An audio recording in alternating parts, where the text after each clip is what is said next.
naturel.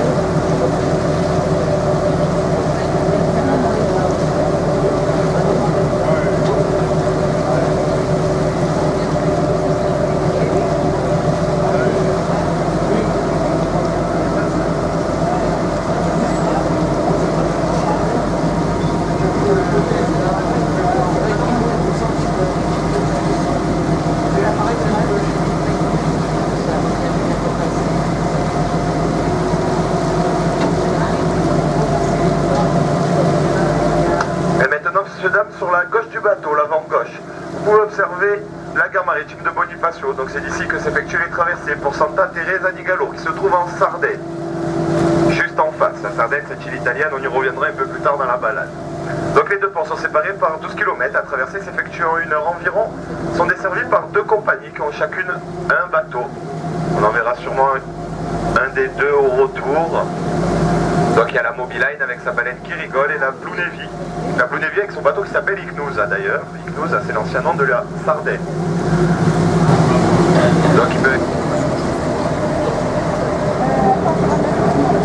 Donc voilà messieurs, dames, on arrive devant la première grotte, c'est la grotte de Saint-Antoine.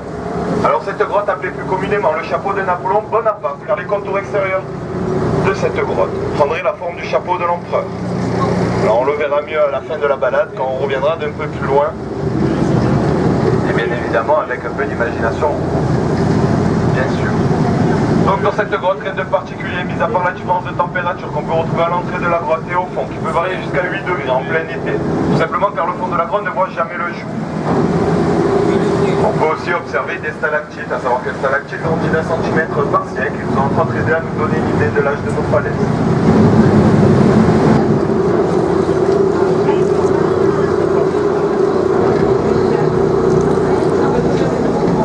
Regardez messieurs, dames, est-ce que vous voyez cette petite grotte là, sur la gauche? Alors ça c'est la grotte Saint-Barthélemy. Cette grotte a été découverte au XIIIe siècle par les moines franciscains. Cette grotte abrite un puits artésien. Un puits artésien est une nappe d'eau douce au même niveau que la mer qui a alimenté par eau de pluie. Et regardez ce petit chemin de promenade qui nous amène directement devant cette faille naturelle. Ce sont les fameux escaliers du roi d'Aragon. Ces escaliers qui comptent 187 marches. Selon la légende, en 1420, ils auraient été taillés en une seule nuit par les soldats esclaves du roi d'Aragon, de Sicile et de Sardaigne, Alphonse V, la population bonifacienne, qui est passée de 5000 habitants à 700. Elle a été placée ici tout simplement car ils jetaient les corps atteints de cette épidémie à cet endroit-là. Pour la touche sympa de la balade. D'ailleurs, il faut savoir que la population bonifacienne compte 3000 habitants en hiver, ça monte à 6000 en été avec les saisonniers. Et on a recensé en une seule journée près de 80 000 personnes de passage. En août dernier, 80 000 personnes à Bonifacio. Vous savez ce que c'est? Vous voulez savoir ce que c'est 80 000 personnes à Bonifacio en une seule journée? On retrouve sur les cartes postales, dans les reportages télé. C'est très rare d'entendre parler de Bonifacio, ou de voir en tout cas des images de Bonifacio et de ne pas avoir au moins un point de vue sur ce rocher. Il s'est détaché il y a bien longtemps de la falaise, tout simplement dû à l'érosion marine. Et il sert de plongeur d'ailleurs à la jeunesse bonifacienne. L'été, il fait 35 mètres de haut. Ça aussi, ça fait bien longtemps que j'ai pris ma retraite.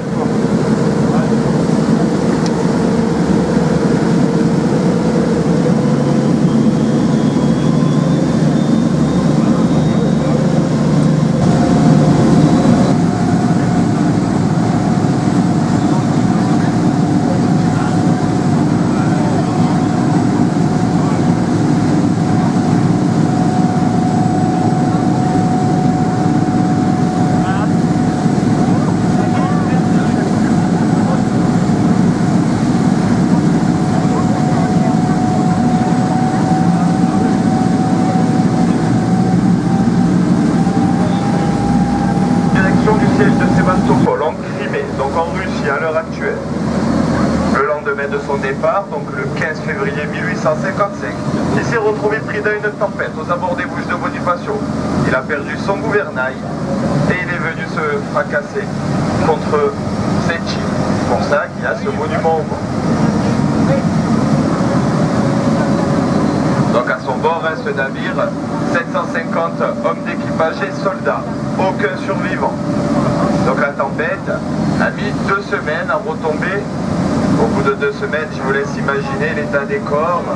Donc ils n'ont pas pu les ramener directement sur Bonifacio, ils les ont enterrés sur cette île. C'est pour ça qu'un peu plus loin, je vais vous présenter 2 cimetières.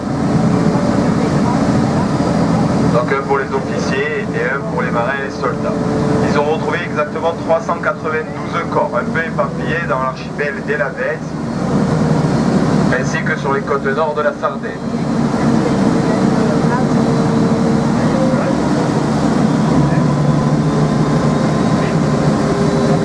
D'ailleurs, sur cette île, vous pouvez observer qu'il n'y a pas grand-chose. Hein. Des rochers,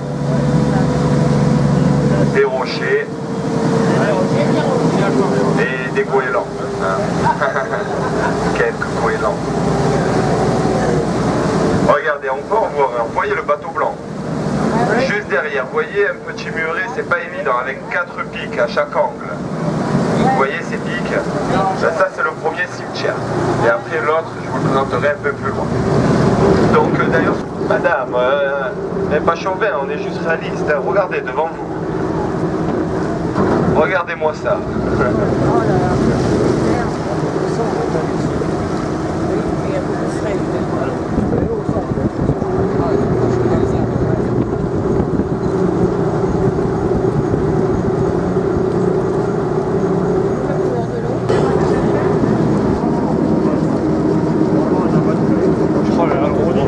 D'ailleurs, cette île, l'Elavet, qui a aussi donné son nom à l'archipel d'Elavet, c'est la deuxième fois.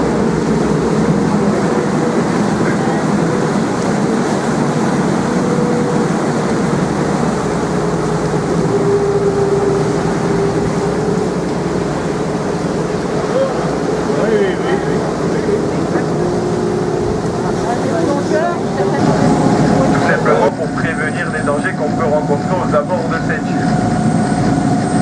Et là sur la droite, hein, messieurs, dames, vous avez les côtes nord de la Sardaigne. Hein. Vous savez, cette île italienne, 3 à 4 fois plus grande que la Corse, ça reste 2 à 3 fois moins. Et parc international car il englobe les îles nord de la Sardaigne, qu'on peut voir sur la droite du bateau, là-bas, avec son gros bâtiment. Alors ça, c'est un ancien phare qui n'est plus en activité, il est maintenant à l'abandon. Et ce sont les îles nord de la Sardaigne. Donc d'ailleurs, hein, on y retrouve pas mal d'espèces protégées, que ce soit dans l'eau ou dans les airs. Donc dans les airs, comme je vous l'ai dit tout à l'heure, il y a le goéland. Alors le goéland, il est protégé ici, c'est pas le cas de partout, mais il est protégé ici. On le confond souvent avec la mouette. C'est carrière romaine il y a plus de 2000 ans. Donc c'est ici qu'a été débauché d'ailleurs l'un de nos monuments aux morts à Bonifacio, que je vous présenterai en rentrant. Hein, ça m'a fait de la balade. Donc d'ailleurs ces Romains à l'époque ils avaient une technique assez ingénieuse hein, pour tailler le granit, c'est qu'ils mettaient du bois sec dans des fentes existantes. Tremper ce bois, le bois gonflé, le granit cédait de cette manière-là. Et regardez, maintenant vous avez cette île, hein, derrière la digue il y a ce petit port, le petit port de Caval. Donc comme je vous disais, hein, cette île est la seule qui est habitée, la plus grande de l'archipel, elle a fait 120 hectares. Hein, 66 pour l'Elavet, 120 pour Caval. Quasi le double. Donc sur cette île, on peut y retrouver hein, des constructions, on peut y retrouver des belles plages. Ils avaient construit une 60aine de maisons tout autour de cette île. Et à la création du parc marin, donc dans les années 80, comme je vous l'ai indiqué tout à l'heure, il a été sous contrainte politique, obligé de les vendre pour 1 franc symbolique à la mairie de Bonifacio. Ouais, 1 franc. Et il a quand même gardé l'usufruit des maisons, il n'est pas complètement gaga. Dedans, sur la gauche du bateau, on arrive devant la baie de Zéry. Alors cette baie, c'est la plus grande de l'île, et c'est aussi celle où il y a le plus de construction. D'ailleurs, il y a un petit goéland là sur la gauche.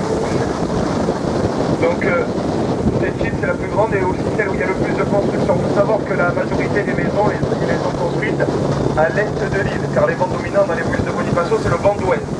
Donc de l'autre côté. Et en plus de ça, vu que c'est la plus grande, c'est la grande majorité de ces maisons se trouve dans cette baie. D'ailleurs, est-ce que vous voyez la maison avec la pelouse bien tendue sur la gauche avec... On a retraite Victor-Emmanuel de Savoie. Enfin, il y a du monde, hein. Il y en a beaucoup de maisons, on va pas tous les faire. Mais c'est l'île aux milliardaires pour de vrai.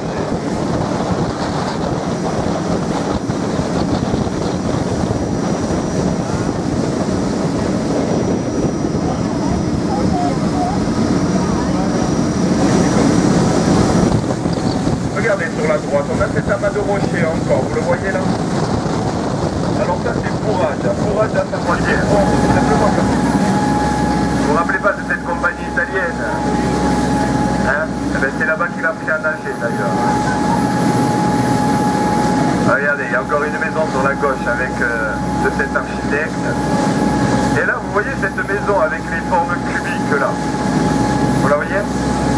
Alors ça c'est la maison de monsieur qui à mon sens a plus de coûts pour fabriquer ses voitures que ses maisons. C'est le patron de Fiat et Ferrari, monsieur Agnelli. Agnelli. Et lui en été quand il vient, 2 semaines, il faut savoir d'ailleurs que toutes ces maisons sont des maisons secondaires.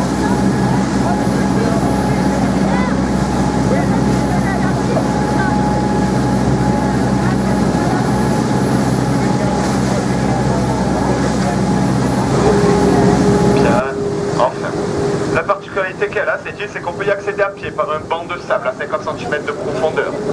Donc si par aventure un jour vous revenez dans le coin et que vous voyez des personnes marcher sur l'eau,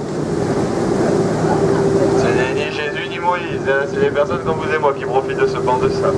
On peut l'observer d'ailleurs, il y a des personnes en plus dessus, à l'endroit où c'est le plus clair, au milieu des petits bateaux. Quelle température? Alors pour venir à la baie de Piantarel, c'est très simple. On prend en partant du port de Bonifacio, sémaphore de Pertouzat, Piantarel, après c'est indiqué, un quart d'heure de route. La route est très sympa, on longe les falaises de Bonifacio, on a des très beaux points de vue sur la haute ville de Bonifacio. Et ensuite en arrivant ici, c'est vraiment magnifique. Et ensuite sur la droite, là vous avez cette petite plage, la plage du Petit Spérone. Alors la plage du Petit Spérone, hein, et on marche 10 minutes et on arrive sur cette petite plage. Le chemin est très sympa à faire. Juste avant la plage, sur la petite butte, vous avez des anciens vestiges, des vestiges d'un ancien village romain. Les mêmes les Romains qui avaient à l'îlot des Sambaillis. Et en plus de ça, on a un point de vue, c'est même plus beau, je trouve, de la terre qu'en bateau, car on a un point de vue d'un peu plus haut.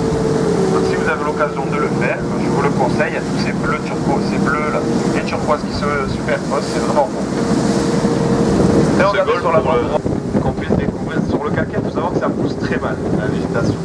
C'est particulier ce qu'on y trouve dessus. Donc il nous a ramené directement la terre et la pelouse, directement d'Angleterre par cargo.